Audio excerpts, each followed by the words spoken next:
एक लड़के के एक्सीडेंट के बाद वो अपने हॉस्पिटल की खिड़की से एक ब्यूटीफुल सी लड़की को देखता है। देखते हुए उसने नोटिस किया कि उस लड़की ने किसी का मर्डर कर दिया है। कहानी में ट्विस्ट तब आता है जब एक स्ट्रेंजर का उसे मैसेज आने लग जाता है। उसे उस मर्डर के बारे में सब कुछ पता था। अब आगे क्या होगा ये इस मूवी की मिस्ट्री है। हेलो फ्रेंड्स, आज मैं आपको 2017 की एज ऑफ इनोसेंस ये मिस्ट्री थ्रिलर मूवी एक्सप्लेन करने वाला हूँ। इसमें अलग अलग ट्विस्ट एंड टर्न्स आते हैं, तो अंत तक इस वीडियो को जरूर देखिएगा। अब बिना किसी देरी के एक्सप्लेनेशन स्टार्ट करते हैं। मूवी स्टार्ट होती है और हम हमारे मेन कैरेक्टर कैंग से इंट्रोड्यूस होते हैं। कैंग 19 ईयर्स का है। उसे अपनी बाइक पर अलग अलग प्लेसेस पर जाना अच्छा लगता है। उसका मानना है हमें लाइफ में जो भी चीज़ करनी है, जो भी चीज़ चाहिए वो जल्दी से कर लेनी चाहिए, बाद में हमें पछताना ना पड़े। आज भी वो कहीं जा रहा था, तभी अचानक से आगे की गाड़ी से एक टायर नीचे गिरा। ये कैंग की गाड़ी पर आ रहा था, तो इस वजह से उसका बैलेंस चला गया। नीचे गिरकर उसका एक्सीडेंट हो जाता है। इसके बारे में अपने पेरेंट्स को बताकर वरी करवाना नहीं चाहता था, तो अपने फ्रेंड्स को उसने कॉल किया। उसके फ्रेंड्स उसे हॉस्पिटल में एडमिट कर उसका बहुत ख्याल रखते हैं। इन फ्रेंड्स में एक लड़की है जिसका नाम है जूली, पर हम इसे जूली बुलाएंगे क्योंकि ये सारे नाम कॉम्प्लिकेटेड ना हो जाए। जूली के साथ उसका फ्रेंड भी था जिसका नाम था जाओ। उसके फ्रेंड ने उसे कहा कि तुम्हें इस तरीके से इतना ज्यादा घूमना नहीं चाहिए। वो उन्हें भी वही बात बताता है कि लाइफ में मैं कुछ भी रिग्रेट नहीं करना चाहता। उसके बेड के पास और एक पेशेंट था। इस ओल्ड मैन को डायबिटीज बीपी है। वो हमेशा हॉस्पिटल में रहता है। उन्हें मेडिसिन देने के लिए एक नर्स आई और ये ओल्ड मैन उस पर भी लाइन मार रहा था। नेक्स्ट सीन में हम देखते हैं कि जूली कैंग के पास आई हुई थी। एक्चुअल में उसे बहुत लाइक करती है, पर कैंग को इसके बारे में पता नहीं। जूली ने उसे कहा कि तुम्हें थैंकफुल होना चाहिए कि एक मेडिकल स्टूडेंट तुम्हारी फ्रेंड है। कैंग ने उसे कहा तुम्हारी ईयरिंग बहुत ही ब्यूटीफुल लग रही है। ये सुनकर जूली को बहुत अच्छा लगता है। आजकल कैंग इस हॉस्पिटल में बहुत ज्यादा बोर हो रहा था, तो खिड़की से हमेशा बाहर देखता है। सामने एक बड़ा सा घर था। उसमें उसने देखा तो एक बहुत ही ब्यूटीफुल सी लड़की थी। ये हमारी और एक मेन कैरेक्टर है, उसका नाम है जिया। कैंग उसे देखकर बहुत इंटरेस्टेड हो गया। उसे सही से देख नहीं पा रहा था, तो अपने फ्रेंड को कॉल लगाकर उससे एक स्कोप मंगवा लेता है। स्कोप मिलने के बाद कैंग हमेशा उसे देखने लग गया। वो वंडर करता है कि उसका आवाज कैसा है, उसका नेचर कैसा है, क्या उसका कोई बॉयफ्रेंड होगा। उसे अपने मोबाइल पर एक मैसेज आया जो एक स्ट्रेंजर से था। वो उससे पूछता है कि तुम हो कौन। स्ट्रेंजर ने कहा मैं तुम्हारे पास के कैफे से ही बोल रहा हूँ। कैंग को ये मैसेजेस बहुत ही कैजुअल लगे। एक दिन जब वो घर पर नजर रख रहा था, तो उसने नोटिस किया कि एक आदमी घर के बाहर से अंदर देखता है। वो उन पर स्पाई कर वहां से चला गया था। घर के पास जो कैफे है यही पर ये आदमी काम करता है। फिर से रात में कैंग जिया के घर पर देख रहा था, तो वो नोटिस करता है कि उसके मदर और फादर में फाइट चल रही थी।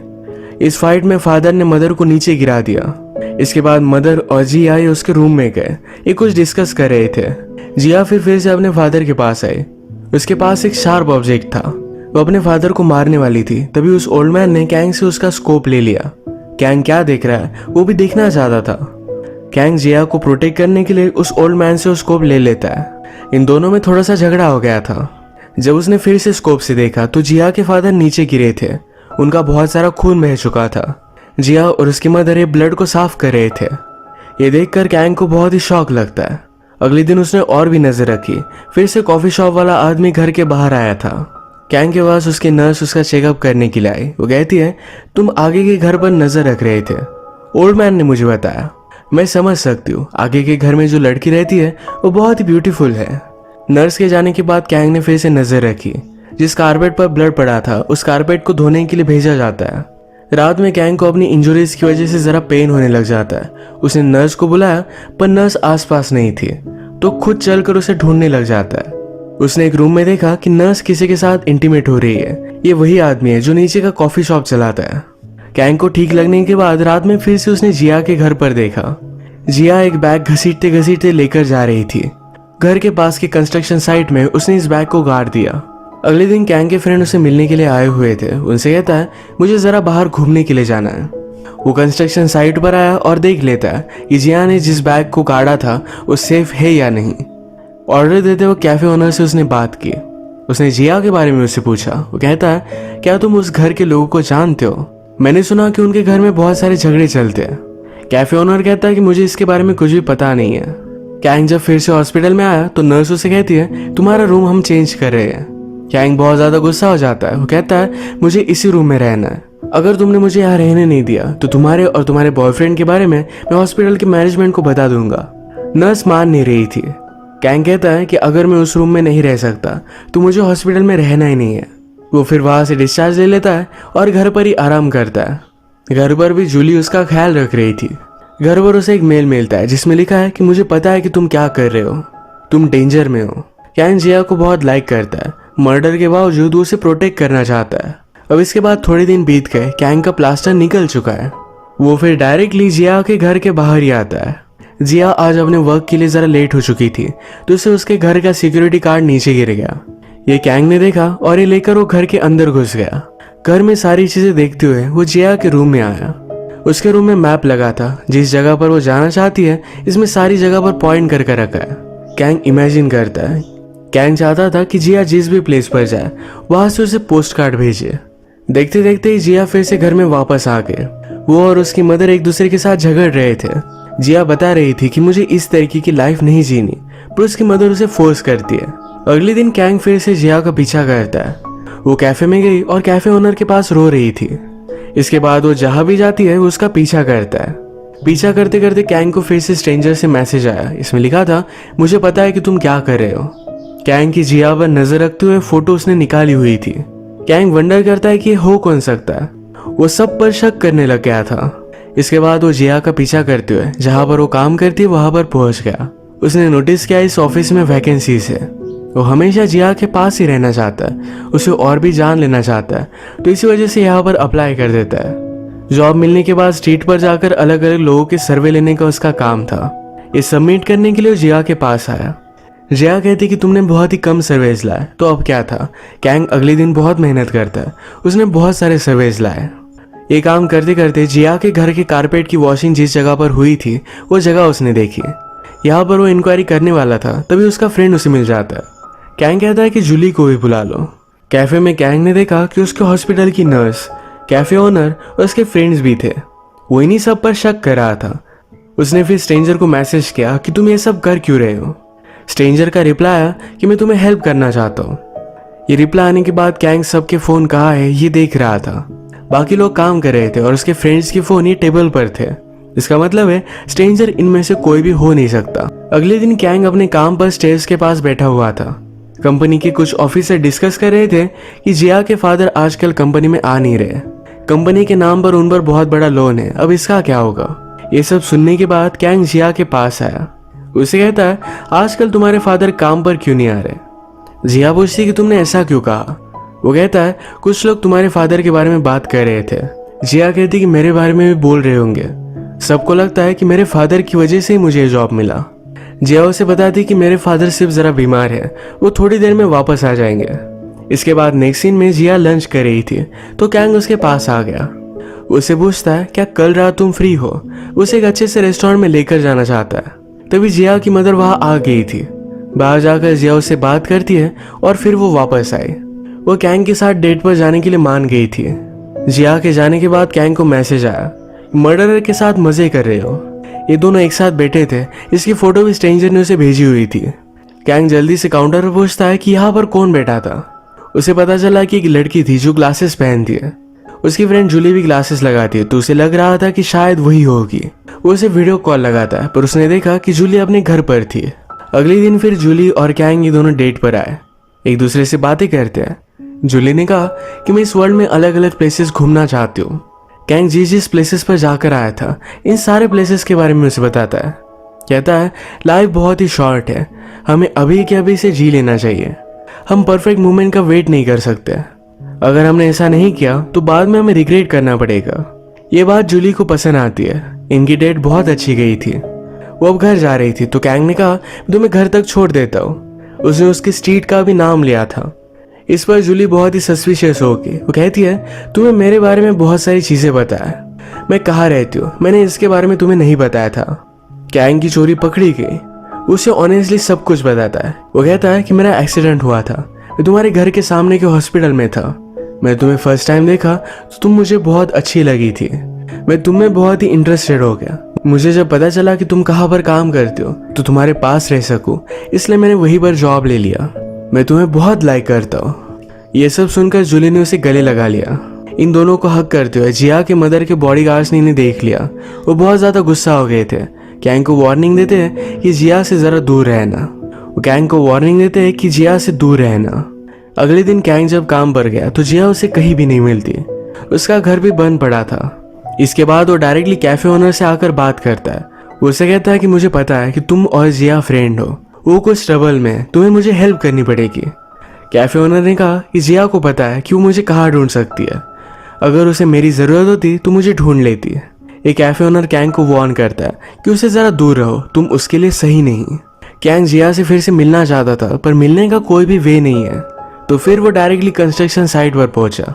ये कंस्ट्रक्शन साइट जिया अपने बेडरूम से देख सकती है, तो यहाँ पर उसने एक साइन बना लिया। पास जो कैफे है, इस कैफे का ये साइन था। फिर वो इस कैफे में जाकर रात भर वेट करता है। बाहर बारिश होने लग गई थी, यहीं पर वो खड़ा होकर वेट कर रहा था। सुबह होने के बाद फाइनली जिया उसके पास आ गई। वो कहती कि तुम पागल हो, रात भर वो यही बैठा था। ये दोनों एक दूसरे को गले लगा लेते हैं। जिया कहती कि अब उस घर में मैं नहीं रह सकती। जिस भी जगह पर ये जाना चाहते थे डायरेक्टली उस जगह पर निकल जाते हैं। कैंग जिया को एक बीच दिखाने के लिए लेकर आया। वो कहता है जिस दिन मेरा एक्सीडेंट हुआ था मैं इसी बीच पर आ रहा था, मेरा एक्सीडेंट नहीं होता तो मैं तुमसे नहीं मिलता। वो कहता है तुमसे मिलने के लिए फिर से मेरा एक्सीडेंट हो फिर भी वो वर्थ इट होगा। ये दोनों एक दूसरे के साथ बहुत एंजॉय करते हैं। रात में होटल में आकर इंटीमेट हो गए। इसी तरीके से इनकी रिलेशनशिप डेवलप होती गई। अब 1 मंथ हो चुका है, ये पूरा मंथ होटल में ही थे। यहाँ से जाने के लिए कैंग जरा अपसेट था, तो जिया कहती है क्यों ना हम और 1 मंथ रुक जाए।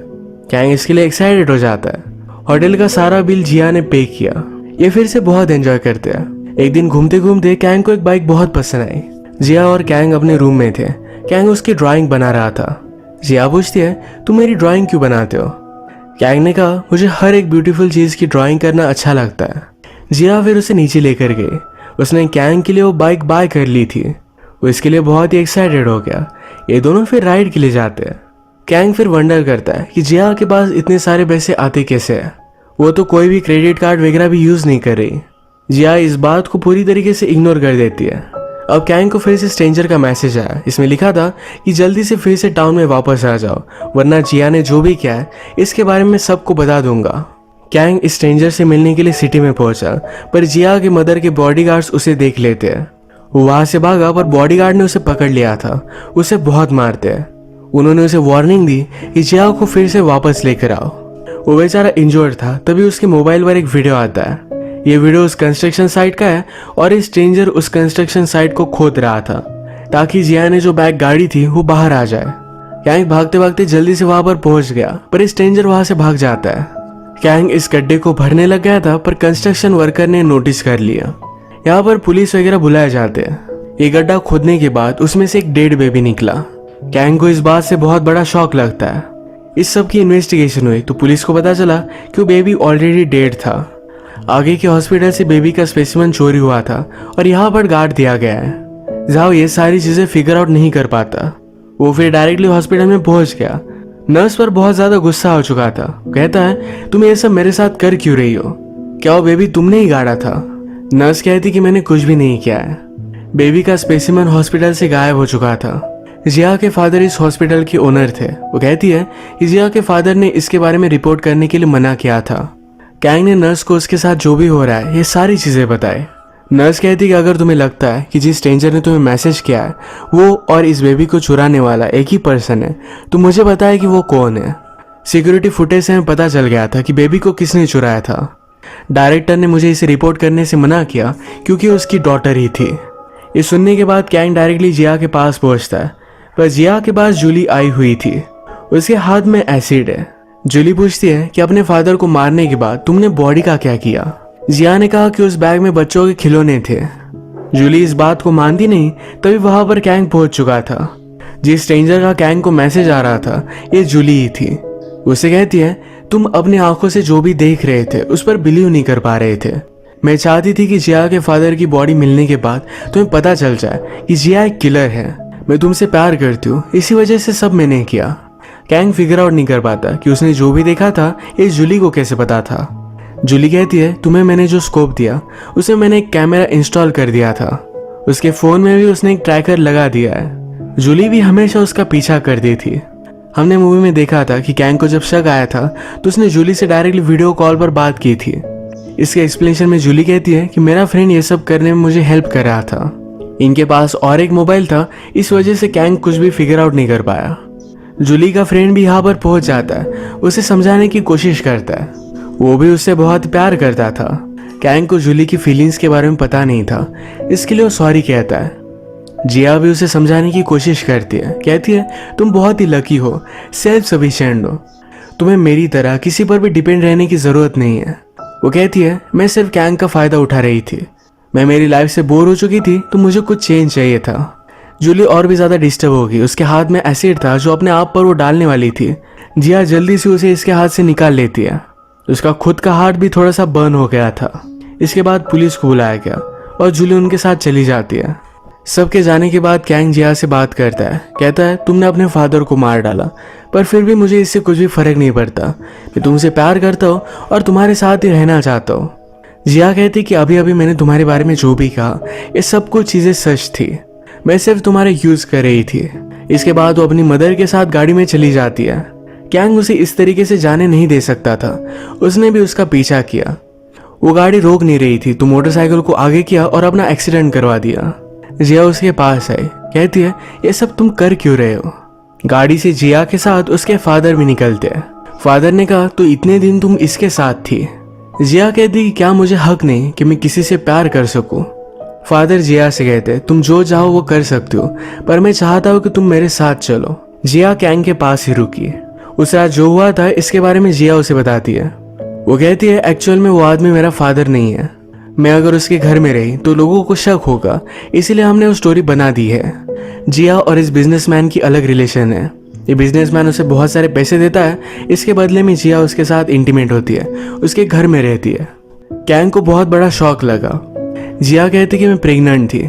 जिस रात तुमने देखा था मेरी और बिजनेसमैन के बीच में फाइट चल रही है, उस रात में बहुत ज़्यादा डिस्टर्ब थी। मेरी मदर को लग रहा था कि बिजनेसमैन अब मुझे छोड़ देगा, इसी वजह से वो गुस्सा हो गई थी, पर उस बिजनेसमैन ने कभी भी जिया का साथ नहीं छोड़ा। उस रात कैंग जब स्कोप से नजर रख रहा था तभी ओल्ड मैन ने उसे स्कोप ले लिया था। उतने टाइम में बिजनेसमैन ने अपनी बीमारी की वजह से खून की उल्टियाँ की थी, उसे कैंसर था। इसके बाद उसका इलाज करने के लिए वो बिजनेसमैन वहां से चला गया था। जिया बहुत ही डिस्टर्ब थी। वो पहले ही अपने बेबी के लिए बहुत सारे खिलौने लेकर आई थी, तो सारे खिलौने उसने एक बैग में डाले। उसने अपने बेबी के सारे टॉयज एज ए फेयरवेल पास के कंस्ट्रक्शन साइट में गाड़ दिया। यही सारी चीजें कैंग ने देखी थी। वो कहती मैं मेरी लाइफ में सिर्फ चेंज चाहती थी। और फिर वो कैंग से मिली। कैंग पूछता है क्या कभी तुमने मुझसे प्यार किया था। जिया इस पर कुछ भी नहीं बोलती। जिया ने डिसाइड किया है कि बिजनेसमैन के साथ ही रहना चाहती है। वो बेचारा हार्ट ब्रोकन होकर वहां से चला गया। फिर से अपने कॉलेज को कंटिन्यू करता है। इसके बाद मूवी में डायरेक्टली 10 साल बीत चुके हैं। वो फिर से जिया के घर के पास के कैफे में ही आया। जिया अब वहां नहीं रहती। वो कैफे ओनर को देखता है तो उसने अब नर्स के साथ शादी कर ली थी। ये दोनों बहुत ही खुश थे। कैंग ने उससे बात की, जिया के बारे में पूछा। कैफे ओनर कहता है कि बिजनेसमैन के लास्ट डे में जिया ने उसका बहुत ख्याल रखा। एक्चुअल में बिजनेसमैन को उसकी कंपनी में उसके पार्टनर ने धोखा दिया था। ये केस भी चल रहा था, इसमें भी जिया ने उसे सपोर्ट किया। ये केस वो बिजनेसमैन जीत गया। बाद में उसकी डेथ होगी और जिया घर छोड़कर चली गई। कैंग पूछता है कि अब वो कहाँ है। कैफे ओनर ने उसे कहा कि वो अलग अलग प्लेसेस घूमती रहती है, हर जगह से तुम्हारे लिए एक पोस्ट कार्ड भेजती है। उसे पता था कि कभी ना कभी तुम इस कैफे में वापस आओगे। कैंग रियलाइज करता है कि 10 साल पहले उसकी एज कम थी, उसकी एजुकेशन कंप्लीट नहीं थी। जिया चाहती थी कि अपनी लाइफ में वो आगे जाए। वो अब सक्सेसफुल है और जिया की लोकेशन भी उसके पास है। वो श्योर था कि जब वो वहां जाएगा तो जिया उसका वेट कर रही होगी। ये दोनों फाइनली एक दूसरे से मिल गए। जिया हमेशा से उससे प्यार करती थी, पर बिजनेसमैन बीमार था, उसे इस तरीके से छोड़कर वो नहीं जा सकती थी, इसलिए उसने उसका ख्याल रखा। कैंग को भी अपनी लाइफ डेवलप करने का एक अच्छा सा चांस उसने दिया। इसके बाद ये दोनों फिर से मिले। इसी के साथ इस मूवी की हैप्पी एंडिंग हो जाती है। अगर आपको एक्सप्लेनेशन अच्छा लगा तो प्लीज़ इस वीडियो को लाइक कर दीजिएगा। मैं बहुत सारी मूवीज़ लेकर आते रहता हूँ, तो प्लीज़ चैनल को सब्सक्राइब कर दीजिए और बेल नोटिफिकेशन आइकन दोनों मत भूलिएगा। हम फिर से मिलेंगे और एक नई मूवी के साथ। तब तक के लिए थैंक यू और आप अपने आप का ख्याल रखिए।